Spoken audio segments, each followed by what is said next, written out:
I swear to God, Judith, if you don't get out of my kitchen right now, You'll what, dear? Serve us undercooked chicken? I'm only trying to help.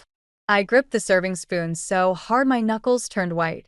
The urge to fling scalding gravy at my mother-in-law's perfectly coiffed hair was almost overwhelming. But I took a deep breath, plastered on a smile, and turned to face her. I appreciate the offer, but I've got this under control. Why don't you join the others in the living room? I'm sure Ethan would love to show you the new entertainment system. Judith's lips thinned, but she nodded curtly and left the kitchen. I sagged against the counter, exhausted. It was supposed to be a joyous occasion, our housewarming party, celebrating the completion of our dream home. Instead, it felt like a battlefield. My name is Lila, and I'm beginning to wonder if I've made a terrible mistake. Everything okay in here? Ethan's warm voice cut through my spiraling thoughts. He wrapped his arms around me from behind, and I leaned into his embrace. Your mother's driving me crazy, I muttered. He sighed. I know. I'm sorry. She means well, she just has a funny way of showing it. I finished for him. Ethan kissed the top of my head. It'll get better. They just need time to adjust. I wanted to believe him. But the snide comments and disapproving looks from Judith and Veronica, Ethan's sister, had been relentless since we announced our engagement 3 years ago. Now, with my mother Sylvia living with us, their hostility had reached new heights. Lila. My mother's soft voice called from the hallway. Do you need any help, sweetheart? I extracted myself from Ethan's arms and went to greet her. Sylvia sat in her wheelchair, a gentle smile on her face. I'm fine, Mom. Just putting the finishing touches on dinner. It smells wonderful, she said. I'm so proud of you, honey. This house, this party, you've done an amazing job. Warmth bloomed in my chest at her words. Thanks, Mom. I couldn't have done it without you and Ethan. A high-pitched laugh from the living room made me wince. Veronica's voice carried clearly. I still can't believe they built a ramp instead of stairs. It looks so institutional. I closed my eyes, willing myself not to react. When I opened them, Sylvia was watching me with concern. Don't let them get to you, she said softly. This is your home, Lila. You and Ethan built it with love.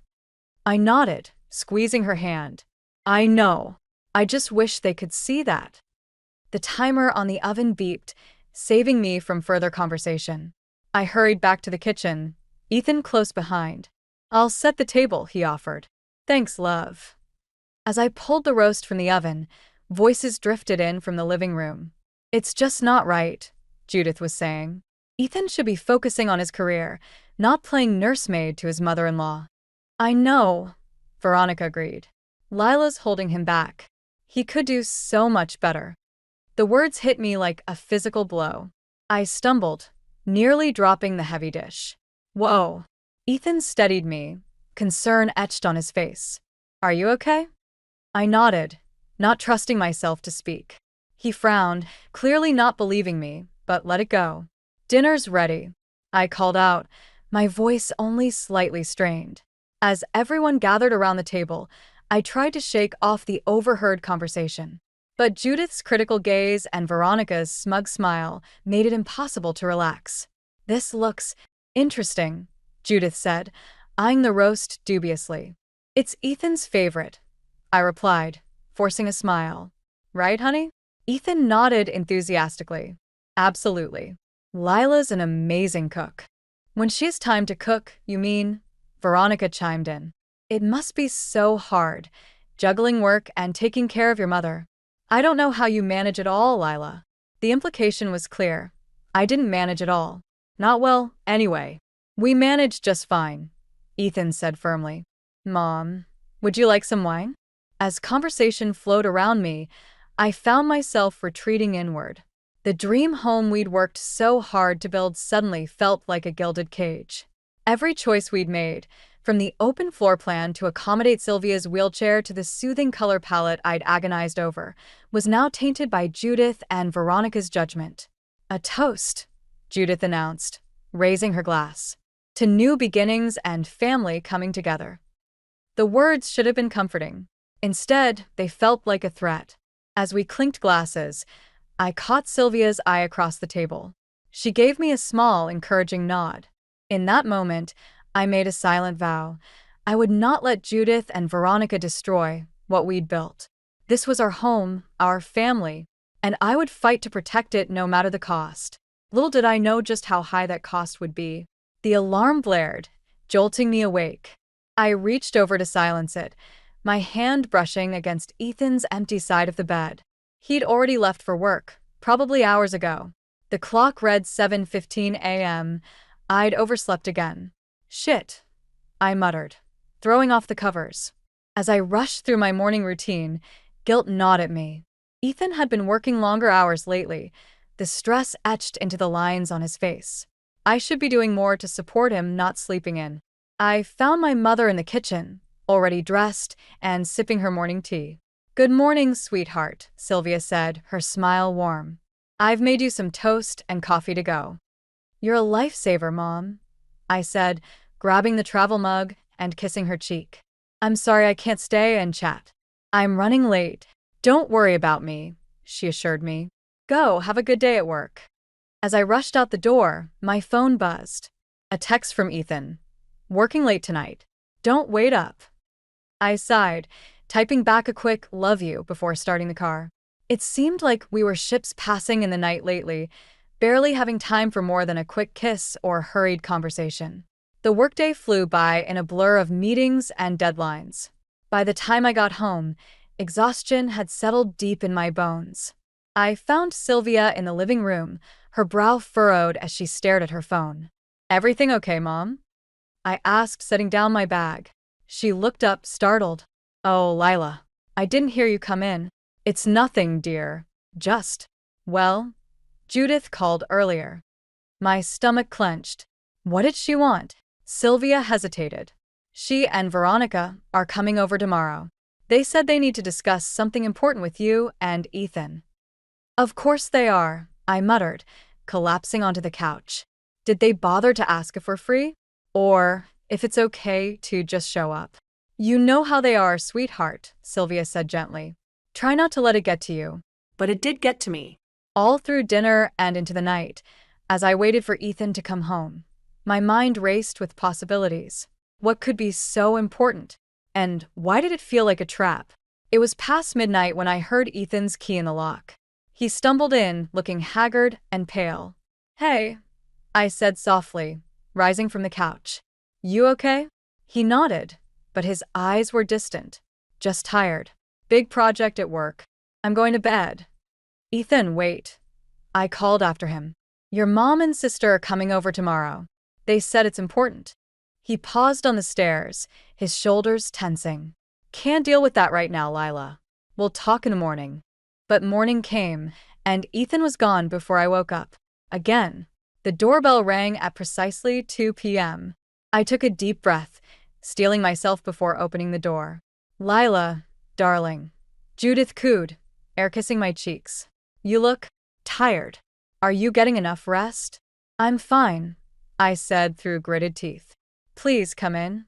Veronica breezed past me without a word, her designer perfume leaving a cloying trail. They settled themselves in the living room as if they owned the place. "Where's Ethan?" Judith demanded. "This concerns him too." "He's at work," I replied, perching on the edge of an armchair. "He's been very busy lately." Veronica sniffed. "I'm sure he has. It can't be easy, supporting so many people on one salary." I bit back a retort. "What's this about? You said it was important." Judith leaned forward, her eyes gleaming. "We're worried about Ethan, dear. He's working himself to the bone, and for what? A house he can barely afford, caring for a mother-in-law who—" "That's enough," I snapped. "My mother is not a burden. Ethan and I made this decision together." "Did you?" Veronica asked, her tone sickly sweet. "Or did you manipulate him into it?" Before I could respond, the front door opened. Ethan walked in, looking even worse than he had last night. "What's going on?" he asked, his gaze darting between us. "Oh, Ethan," Judith cried, rushing to embrace him. "We've been so worried about you. You work too hard, you look ill. This can't go on." I watched, helpless, as Ethan sagged into his mother's arms. The fight seemed to drain out of him. "I'm fine, Mom," he mumbled. "Just tired." "You're not fine," Veronica insisted. "You need to take care of yourself. Maybe it's time to reconsider some things." The implication hung heavy in the air. I felt my world tilting on its axis. "I think you should go," I said, my voice barely above a whisper. Judith turned to me, her eyes cold. "We're not going anywhere. Ethan needs us. His real family." As they fussed over Ethan, guiding him to the couch, I retreated to the kitchen. My hands shook as I filled a glass with water. When I turned around, Judith was standing in the doorway. "This isn't personal, Lila," she said, her voice low. "But Ethan deserves better than this. Arrangement. You must see that." She pressed something into my hand, an envelope, before sweeping out of the room. I stared after her, my heart pounding. With trembling fingers, I opened the letter. "My dear son," it began in Judith's flowery script. "It's time to come home. Leave Lila. For the sake of your real family." The glass slipped from my hand, shattering on the floor. And with it, the last of my illusions about this family I'd married into. The shrill ring of my phone pierced the pre-dawn silence. My heart raced as I fumbled for it, instantly awake. No good news ever came at 4:30 a.m. "Mrs. Harrison? This is Mercy Hospital. Your husband, Ethan, has been admitted. He collapsed at work." The world tilted on its axis. I barely registered the rest of the conversation, my mind a whirlwind of panic and disbelief. Somehow, I managed to wake my mother, call a neighbor to stay with her, and drive to the hospital without crashing. The emergency room was a blur of harsh fluorescent lights and antiseptic smells. A harried nurse directed me to a curtained-off area where Ethan lay, pale and still against starched white sheets. Machines beeped steadily, monitoring his vital signs. "Ethan," I whispered, grasping his hand. It was cold and limp in mine. "I'm here. You're going to be okay." A doctor appeared, clipboard in hand. "Mrs. Harrison? I'm Dr. Patel. Your husband suffered a severe panic attack, likely brought on by extreme stress and exhaustion. We're running tests to rule out any underlying conditions, but for now, he needs rest." I nodded numbly, guilt washing over me. How had I not seen how bad things had gotten? I'd been so caught up in my own struggles with Judith and Veronica that I'd missed the signs of Ethan's deteriorating health. As if summoned by my thoughts, a commotion erupted in the hallway. Judith's shrill voice cut through the hospital's quiet hum. "Where is my son? I demand to see him immediately." I steeled myself as Judith and Veronica burst into the small space, their eyes wild with a mixture of concern and accusation. "What have you done to him?" Judith hissed, pushing past me to Ethan's bedside. "I haven't done anything," I said, fighting to keep my voice steady. "He collapsed at work. The doctor says." "Oh, spare us your excuses," Veronica sneered. "We all know who's really to blame here. If Ethan wasn't working himself to death trying to support you and your mother." "That's enough, Dr. Patel interrupted, her voice firm. "Mr. Harrison needs rest and calm. If you can't provide that, I'll have to ask you to leave." Judith turned on the doctor, her eyes flashing. "Do you know who we are? We're his family. His real family." The words stung, but I refused to let them see how deeply they cut. "Please," I said quietly, "let's not do this here. Ethan needs us to be united right now." For a moment, it seemed like my plea had gotten through. Then Judith's face hardened. "United? You're the reason he's in this state. If you truly cared about Ethan, you'd step aside and let us take care of him." Before I could respond, a weak voice cut through the tension. "Stop it." Ethan's eyes fluttered open, unfocused but aware. "All of you, just stop." We all froze, watching as Ethan struggled to sit up. I moved to help him, but Judith beat me to it, fussing over him like he was a child. "Oh, darling," she cooed. "Don't worry. We're here now. We'll take you home, and—" "No," Ethan said, his voice stronger now. "I'm not going anywhere. Lila is my wife. This is my family. All of you. The silence that followed was deafening. I felt a glimmer of hope, seeing Ethan stand up to his mother for perhaps the first time in his life. But it was short-lived. Ethan's face suddenly contorted in pain. He clutched at his chest, gasping for air. Alarms blared as his body went rigid, then limp. Code Blue. DR. Patel shouted, pushing us aside. A team of nurses rushed in, and I found myself being ushered out of the room, Judith and Veronica's wails echoing in my ears. The next few hours passed in a haze of fear and disbelief. I sat in the waiting room, numb, as Judith paced and Veronica sobbed dramatically. When Dr.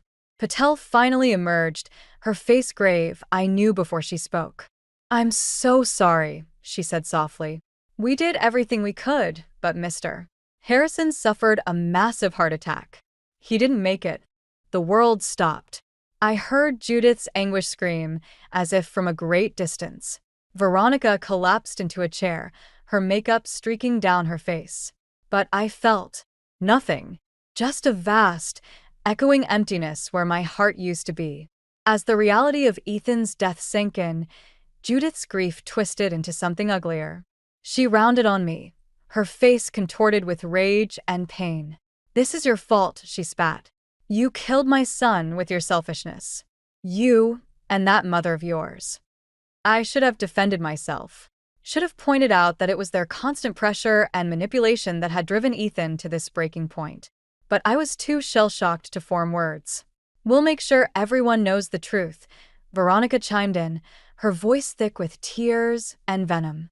"You'll pay for what you've done, Lila." As they continued their tirade, hurling accusations and threats, I retreated into myself. The Ethan I knew and loved wouldn't have wanted this. He'd wanted peace, wanted us to be a family. But that dream had died with him. I stood up abruptly, cutting off Judith mid-rant. "I'm going to say goodbye to my husband," I said, my voice surprisingly steady. "You can continue this later." Ignoring their protests, I walked back into Ethan's room. He looked peaceful now, the lines of stress erased from his face. I took his hand one last time, my tears finally falling. "I'm sorry," I whispered. "I'm so sorry I couldn't protect you from all of this. But I promise you, Ethan, I'll find a way to honor your memory, to live the life we dreamed of, even if you can't be here to share it." As I pressed a final kiss to his forehead, I knew that the real battle was just beginning. Judith and Veronica would stop at nothing to destroy me now. But for Ethan's sake, and for my own, I had to be stronger than ever before. The drive home from Ethan's funeral was a blur. My hands gripped the steering wheel, knuckles white, as I navigated through the rain-slicked streets. Beside me, Mom sat in silence, her weathered hand resting on my arm, a silent pillar of strength. "We're almost home," I murmured, more to myself than to her. Home. The word felt hollow now, tainted by loss and the lingering echoes of Judith and Veronica's accusations at the cemetery. As we pulled into the driveway, something felt off. The porch light was on, casting an eerie glow in the gathering dusk. I frowned. I was sure I'd turned it off before we left. "Lila," Mom said softly, her eyes fixed on the front door. "There's someone inside." My heart raced as I saw movement through the window. Instinctively, I reached for my phone, ready to call the police. But then a familiar silhouette appeared, and my blood ran cold. "It's Judith," I whispered, disbelief and anger warring within me. "And Veronica." Mom's grip on my arm tightened. "What are they doing here?" I took a deep breath, steeling myself. "I don't know, but I'm going to find out." With shaking hands, I helped Mom into her wheelchair and approached the front door. I hesitated for a moment, key in hand, before squaring my shoulders and stepping inside. The scene that greeted us was surreal. Judith and Veronica lounged in the living room as if they owned the place. Boxes were stacked haphazardly around them, and I realized with growing horror that they were filled with my belongings. "What the hell is going on?" I demanded, my voice cracking. Judith looked up, her face a mask of faux sympathy. "Oh, Lila dear. We thought it best to get a head start on packing for you. After all, You can't possibly stay here now that Ethan's gone. Veronica nodded, a cruel smile playing at her lips. This house belongs to the family. And let's face it, you're not family anymore. The audacity of their words struck me like a physical blow. I stumbled back, steadying myself against Mom's wheelchair. This is our home, I said, fighting to keep my voice steady. Ethan and I built it together. You have no right. We have every right, Judith interrupted, her tone icy. Ethan left no will. As his mother and sister, we're his next of kin. The house, the assets, they all revert to us. I felt the floor shift beneath me. How could I have been so naive? In all our planning, in all our dreams, we'd never considered the unthinkable. We'd never prepared for a world without Ethan. You can't do this. Mom spoke up, her voice quiet but firm. This house was built to accommodate my needs. Where do you expect us to go? Veronica shrugged, examining her manicured nails. That's hardly our concern, is it? You should have thought of that before you leeched off my brother for all these years. White-hot rage surged through me. I stepped forward, fists clenched at my sides. Get out, I snarled. Get out of our house right now. Or I swear to God. Or what? Judith challenged, rising to her feet. Face it, Lila. You've lost. It's time for you to crawl back to whatever hole you came from and leave us to grieve our son in peace. I opened my mouth to retort, but Mom's hand on my arm stopped me. Lila, she said softly. Let's just go. We can figure this out later. The fight drained out of me as I looked into her eyes, seeing the exhaustion and sorrow mirrored there.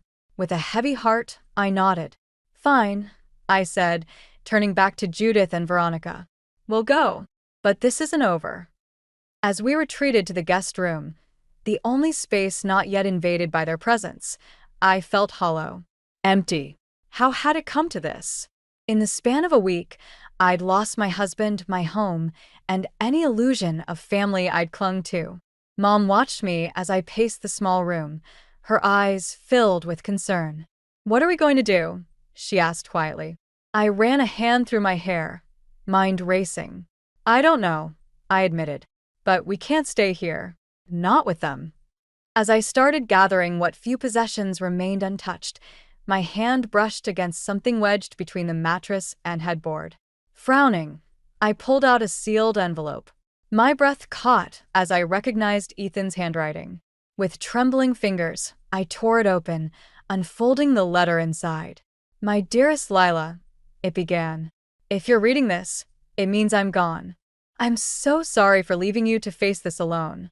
But I need you to know that you were the best thing that ever happened to me. Our life together, our home, the family we built, it was everything I ever wanted. Tears blurred my vision as I continued reading. Ethan's words were filled with love, regret, and a final, desperate plea. Don't let them win, Lila. Don't let my mother and sister destroy what we built. You're stronger than they are. You always have been. Live the life we dreamed of, even if I can't be there to share it. Be free, my love. Be happy. As I finished the letter, a strange calm settled over me. Ethan's final gift wasn't just his words, it was the strength to face what lay ahead. I looked up at Mom, a new resolve burning in my chest. Pack what you can, I said. We're leaving tonight. But where will we go? She asked. I squared my shoulders, Ethan's letter clutched to my heart. I don't know yet, but wherever it is, it'll be ours. And it'll be free of them. As we prepared to leave the house we'd called home, I silently vowed to honor Ethan's memory. Judith and Veronica might have won this battle, but the war was far from over. And I intended to fight with everything I had. The morning light filtered through the dusty motel curtains, casting a sickly glow across the room. I'd barely slept, my mind racing with plans and worries. Mom stirred in the bed beside me, her face etched with concern as she woke. Lila, she said softly, what are we going to do? I took a deep breath, steeling myself for the day ahead. We're going to fight, Mom. We're going to take back what's ours. With renewed determination, I helped Mom into her wheelchair, and we made our way back to the house. Our house. As we pulled into the driveway, I saw Judith peering out the window, her face twisting with disdain. Remember, I told Mom, no matter what they say, we have a right to be here. We entered without knocking, the familiar scent of home now tainted by Judith's overpowering perfume. Veronica lounged on the couch, scrolling through her phone with affected boredom. "Oh, look who's back," Judith sneered. "Come to beg for scraps?" I ignored her, wheeling Mom into the living room. "We're not leaving," I said firmly. "This is our home, and you have no legal right to be here." Veronica laughed, a harsh, brittle sound. "Is that so? And who's going to make us leave? You?" "If I have to," I replied, my voice steady despite the trembling in my hands. "I've contacted a lawyer. Ethan and I built this house together. Half of it is legally mine." Judith's face darkened. "You ungrateful little—" "That's enough," Mom interrupted, her quiet voice cutting through the tension. "Haven't you done enough damage? Can't you see how much pain you're causing?" For a moment, I saw a flicker of something, regret, shame, in Judith's eyes. But it vanished as quickly as it appeared, replaced by cold fury. "Pain," she hissed. "You want to talk about pain? My son is dead because of you. Because he worked himself to death trying to support you and your crippled mother." The words hit like a physical blow. I stumbled back, tears stinging my eyes. But before I could respond, Mom spoke up again. "Ethan loved us," she said softly. "He loved Lila with his whole heart. And he would be ashamed of how you're behaving now." Veronica snorted. "Please. Ethan was too weak to stand up to you. He always was." Something inside me snapped. "Get out," I snarled, advancing on them. "Get out of our house right now, or I swear to God I'll—" "You'll what?" Judith challenged, rising to meet me. "Face it, Lila. You're nothing without Ethan. You can't even take care of yourself, let alone your mother. Why don't you do everyone a favor and just disappear?" I felt the fight drain out of me, replaced by a bone-deep weariness. This was Ethan's family, the people who were supposed to love and support us. How had it come to this? "Fine," I said quietly. "If that's how you want it, we'll go. But don't think for a second this is over." As we turned to leave, Veronica's mocking voice followed us. "Run along now. We'll take good care of Ethan's things. After all, we're the only real family he had." The door slammed behind us, the sound echoing in the sudden silence. I helped Mom into the car, my movements mechanical, numb. "I'm so sorry, sweetheart," Mom said, reaching for my hand. "We'll figure something out. We always do." I nodded, not trusting myself to speak. As we drove away from the only home we'd known, I felt something inside me harden. Ethan's words from his letter echoed in my mind. "Don't let them win, Lila. You're stronger than they are." We checked into a small apartment that afternoon, a temporary solution while we figured out our next move. As I helped Mom settle in, my phone buzzed with a text from our lawyer. "Good news," it read. "Found some irregularities in Ethan's finances. Might be grounds for challenging the estate. Call me ASAP." A spark of hope ignited in my chest. Maybe all wasn't lost after all. That night, as Mom slept, I sat by the window, staring out at the unfamiliar cityscape. The pain of loss, of Ethan, of our home, of the life we'd built, was still raw. But beneath it, a new resolve was taking root. I thought of Judith and Veronica, so sure in their victory. They thought they'd broken me, driven me away for good. But they'd underestimated me. They always had. "I won't let them win," I whispered to the night. "I'll fight for us, Ethan, for the life we dreamed of. And I'll make sure your real legacy, one of love and kindness, lives on." As I finally drifted off to sleep, I felt a sense of peace settle over me. The road ahead would be hard, but for the first time since Ethan's death, I felt ready to face it. Tomorrow would bring new challenges, new battles. But I was done being a victim. It was time to take control of my own story. And I knew, deep in my heart, that wherever Ethan was, he was cheering me on. 6 months had passed since we'd left our home, and life had settled into a new rhythm. Mom and I had found a small, accessible apartment, and I'd thrown myself into work, determined to build a stable future for us both. The pain of losing Ethan still ached, but it had dulled to a manageable throb. I was sorting through bills at the kitchen table when my phone buzzed. An unknown number. I hesitated before answering. Lila. The voice was familiar, but strained. It's Veronica. My grip tightened on the phone. What do you want? Please don't hang up, she pleaded, her usual haughtiness replaced by desperation. We need your help. It's bad, Lila. I closed my eyes, fighting the urge to end the call. Why should I help you? After everything you've done? Veronica's voice cracked. I know we don't deserve it, but we have nowhere else to turn. Mom and we've lost everything. Despite myself, I felt a flicker of curiosity. What do you mean, lost everything? She launched into a rambling explanation. Something about an investment opportunity, promises of huge returns. But it had all been a scam. They'd sunk every penny they had, including the money from selling our house, into a fraudulent scheme. We're facing eviction, Veronica finished, her voice small. Mom's a mess. I don't know what to do. A part of me, a vindictive, hurt part, wanted to laugh, to revel in their misfortune. But Ethan's voice echoed in my mind. Be better than them, Lila. Always be better. I took a deep breath. I'm sorry that happened to you, but I don't see how I can help. Please, Veronica begged. We just need a loan. Enough to get back on our feet. We'll pay you back, I swear. No, I said firmly. I can't do that. I won't. But we're family, she cried. The words hit me like a slap. Family? I repeated, incredulous. You made it very clear that I wasn't family. You took everything from me, Veronica. My home, my memories of Ethan. And now you have the audacity to claim we're family? Silence stretched between us. When Veronica spoke again, her voice was thick with tears. You're right. We were horrible to you. I see that now. I'm so sorry, Lila. For everything. I closed my eyes, conflicting emotions warring within me. I appreciate the apology, I said finally, but it doesn't change anything. I can't help you.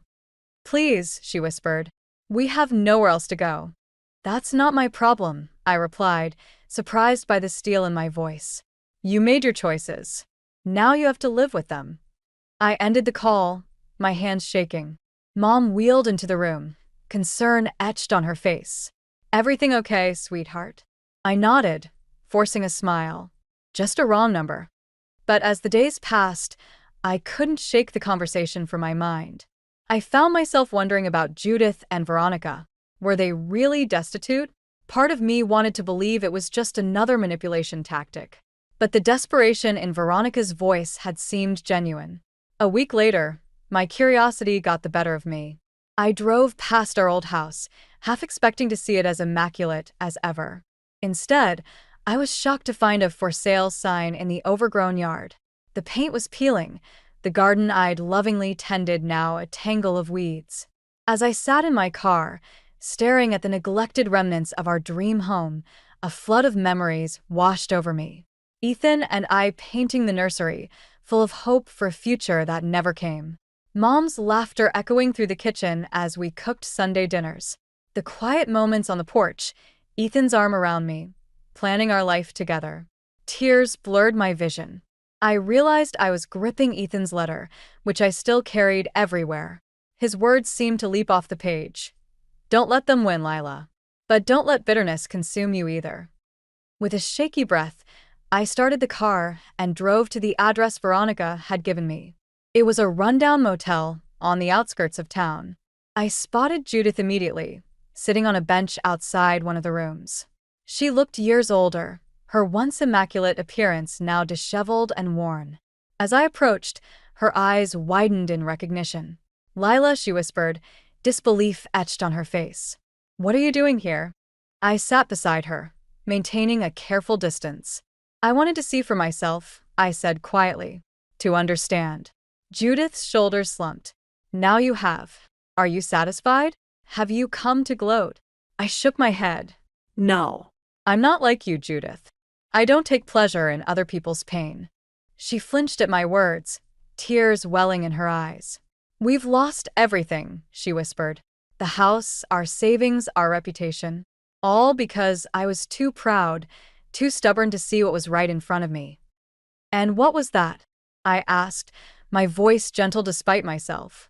Judith met my gaze, her eyes filled with regret. "That Ethan was happy. That you were good for him. That I was the one tearing our family apart, not you." Her words hung in the air between us, heavy with the weight of years of conflict and misunderstanding. I felt something shift inside me. Not forgiveness, exactly, but a release. The anger and bitterness I'd been carrying began to loosen its grip. "I can't undo what's been done," I said finally. "And I can't give you money or a place to stay. But I can offer you this, a chance to start over, to be better." Judith looked at me, hope and wariness warring in her expression. "How?" I stood, smoothing my skirt. "I know a shelter that helps women get back on their feet. Job training, counseling, the whole works. If you're serious about changing, I can make a call." She nodded, a tear slipping down her cheek. "Thank you, Lila. I don't deserve your kindness." "No," I agreed. "You don't. But Ethan would have wanted me to offer it anyway." As I walked back to my car, I felt lighter than I had in months. The road ahead would still be challenging, but for the first time, I felt truly free. Free from the weight of resentment, free from the shadow of Judith and Veronica's cruelty. I was ready to write my own story now, one of resilience, growth, and the kind of love that transcends even death. And I knew, deep in my heart, that Ethan would be proud. The crisp autumn air nipped at my cheeks as I walked through the farmer's market, basket in hand. It had been nearly a year since Ethan's death, and life had settled into a new normal. Mom and I had found peace in our small apartment, and I'd thrown myself into my work, finding purpose in helping others navigate their own grief. As I browsed the colorful produce, a familiar voice caught my attention. I turned to see Sarah, an old friend from our neighborhood, deep in conversation with another woman. "Can you believe what happened to Judith and Veronica?" Sarah whispered, not realizing I was within earshot. "I heard they're practically destitute now." My ears perked up, curiosity getting the better of me. I inched closer, pretending to examine a display of apples. "Serves them right," the other woman replied. "After the way they treated poor Lila and her mother. The whole town's turned against them." Sarah nodded vigorously. "I saw Judith at the grocery store last week. She looked terrible, like she'd aged 10 years overnight." "And Veronica? I heard she can't even show her face around here anymore." A conflicting mix of emotions washed over me. Satisfaction, pity, and a twinge of guilt. I'd known things were bad for them, but I hadn't realized the extent of their fall from grace. As I made my way home, my mind raced. Part of me wanted to revel in their misfortune, to see it as karmic justice for all the pain they'd caused. But another part, the part that sounded suspiciously like Ethan, whispered that taking pleasure in others' suffering would only poison my own heart. I found Mom in the living room, engrossed in a book. She looked up as I entered, her brow furrowing at my expression. "What's wrong, sweetheart?" she asked, setting her book aside. I sank onto the couch beside her wheelchair, suddenly overwhelmed. "I overheard some gossip about Judith and Veronica," I admitted. "Apparently, they've become social pariahs. Everyone in town knows what they did to us, and they're paying the price for it." Mom reached out, taking my hand in hers. "And how does that make you feel?" I sighed, struggling to articulate the storm of emotions swirling inside me. Conflicted, I finally said, "Part of me feels vindicated, I guess. Like they're finally getting what they deserve. But then I feel guilty for feeling that way." Ethan wouldn't have wanted this." "No," Mom agreed softly. "He wouldn't have. But he's not here, Lila." "You are. And you're allowed to feel whatever you're feeling." Her words hit me like a punch to the gut. Tears welled up in my eyes, spilling over before I could stop them. "I miss him so much, Mom," I whispered. "Sometimes I think I'm healing, moving forward. And then something like this happens, and it's like losing him all over again." Mom squeezed my hand, her eyes shining with unshed tears of her own. I know, sweetheart. Grief isn't linear. It comes in waves. But you're stronger than you know. Ethan saw that in you, even when you couldn't see it yourself. We sat in companionable silence for a while, each lost in our own thoughts. As the sun began to set, casting long shadows across the room, I made a decision. I need to see them, I said, my voice steadier than I felt. Judith and Veronica. I need to, I don't know, make peace maybe? Mom studied me for a long moment before nodding. If that's what you need to do, then do it. Just be careful, Lila. Protect your heart. The next day, I found myself standing outside the women's shelter where I'd helped Judith and Veronica get settled. My palms were sweaty, my heart racing as I pushed open the door. The receptionist recognized me, offering a sympathetic smile. "They're in the common room," she said, gesturing down the hall. I steeled myself before entering, unsure of what I'd find. The sight that greeted me was a far cry from the proud, polished women I'd known. Judith sat alone by the window, her once immaculate hair now streaked with gray and pulled back in a messy bun. Veronica hunched over a table in the corner, furiously scribbling in a notebook. As I approached, Judith looked up. Her eyes widened in recognition, a mix of shame and defiance flashing across her face. "Lila," she said, her voice hoarse. "What are you doing here?" Veronica's head snapped up at the sound of my name. She paled, looking like she wanted to bolt from the room. I took a deep breath, centering myself. "I came to see how you were doing," I said simply. Judith barked out a harsh laugh. "How we're doing? We've lost everything. Our home, our friends, our dignity. Are you here to gloat?" I shook my head, feeling a sudden wave of pity wash over me. "No," I said softly. "I'm here because I think it's time we all found a way to move forward." Veronica spoke up, her voice barely above a whisper. "Why would you want to help us? After everything we did?" I thought of Ethan, of the love and compassion he'd shown even in the face of their cruelty. I thought of Mom, her quiet strength and unwavering support. And I thought of myself, the woman I'd become through this crucible of loss and pain. "Because holding on to anger and resentment will only hurt me in the end," I said, surprising myself with the conviction in my voice. "And because Ethan would have wanted me to find a way to forgive, even if you don't deserve it."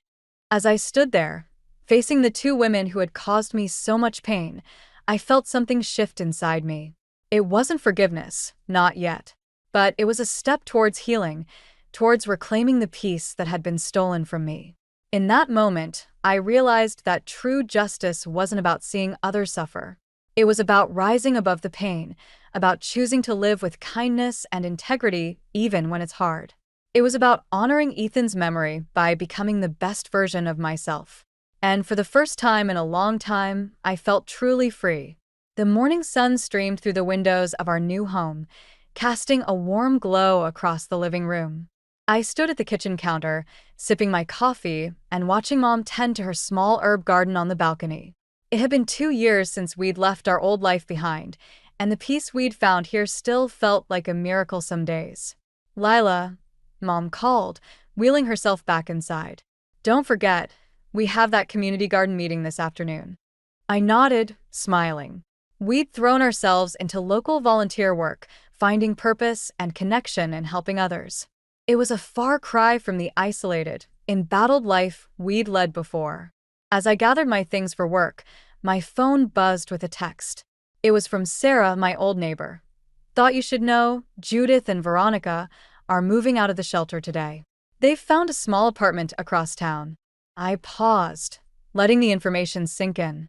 It had been months since I'd last seen Ethan's mother and sister. Our last encounter at the shelter had been tense but civil, a tentative truce forged in the ashes of our shared loss. "Everything okay?"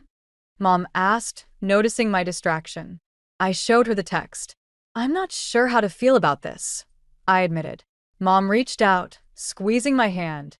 "You don't have to feel any particular way, sweetheart. Their journey is their own now."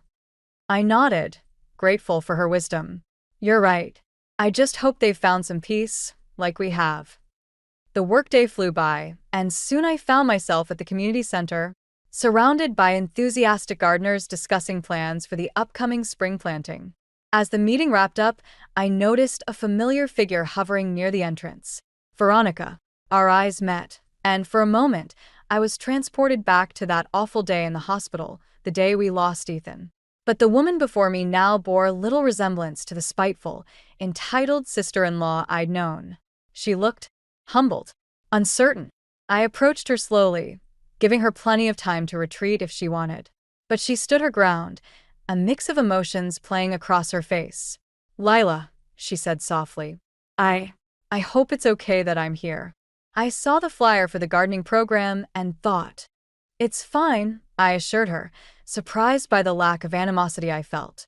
"Everyone's welcome here." Veronica nodded, twisting her hands nervously. "I wanted to tell you, Mom and I were trying to start over. To be better. I know it doesn't make up for everything we did, but—" "You're right," I interrupted gently. "It doesn't, but it's a start." We stood in awkward silence for a moment before Veronica spoke again. "You look good, Lila." Happy. "I'm glad." The sincerity in her voice caught me off guard. Thank you, I said. "I am happy. It hasn't been easy, but you're stronger than any of us gave you credit for," she finished, a rueful smile on her face. "Ethan always knew that, didn't he?" The mention of Ethan's name sent a familiar pang through my heart, but it wasn't the sharp agony it had once been. Instead, it was a bittersweet ache, a reminder of the love we'd shared and the growth his loss had sparked in me. "He did," I agreed. "And he'd be proud of you too, for trying to change." Tears welled in Veronica's eyes. "I don't deserve your kindness." "Maybe not," I said. "But Ethan would want me to offer it anyway. That's the kind of man he was, the kind of person I'm trying to be." As Veronica left, promising to return for the next gardening session, I felt a weight I hadn't even realized I was carrying lift from my shoulders. The last tendrils of bitterness and resentment I'd been holding onto dissipated, leaving behind a sense of peace I hadn't felt in years. That evening, as Mom and I sat on our balcony watching the sunset, I found myself reflecting on the journey that had brought us here. "I wish Ethan could see this," I said softly. "See us thriving, see how far we've come." Mom reached over, taking my hand in hers. "He does see it, sweetheart. In every kind act, every moment of joy, every time you choose love over bitterness, that's Ethan's legacy living on through you." Tears pricked at my eyes, but they were tears of gratitude, not sorrow. "You're right," I said. "And I'm going to keep honoring that legacy every day." As the last rays of sunlight painted the sky in brilliant hues of orange and pink, I felt a profound sense of contentment wash over me. The road had been long and painful, filled with loss and betrayal. But it had also led me here, to a place of strength, resilience, and hard-won peace. I thought of Judith and Veronica, embarking on their own journey of redemption. Of the community we'd built here, full of people supporting and uplifting each other. Of Mom, my unwavering rock through it all. And I thought of Ethan, not with the aching grief of before, but with a warm fondness, grateful for the love we'd shared and the lessons that love had taught me. The future stretched out before us, full of possibility. There would be challenges, of course, but I knew now that I had the strength to face them, that we had the strength to face them, together. As night fell and the first stars began to twinkle in the sky, I made a silent promise, to Ethan, to Mom, to myself. I would live fully, love deeply, and always strive to be the best version of myself. Not out of obligation or fear, but because I discovered that was the truest path to happiness. In the end, it wasn't about revenge or justice or even forgiveness. It was about choosing, every day, to live a life that honored the love we'd shared and the growth we'd achieved. And in that choice, I found my greatest victory.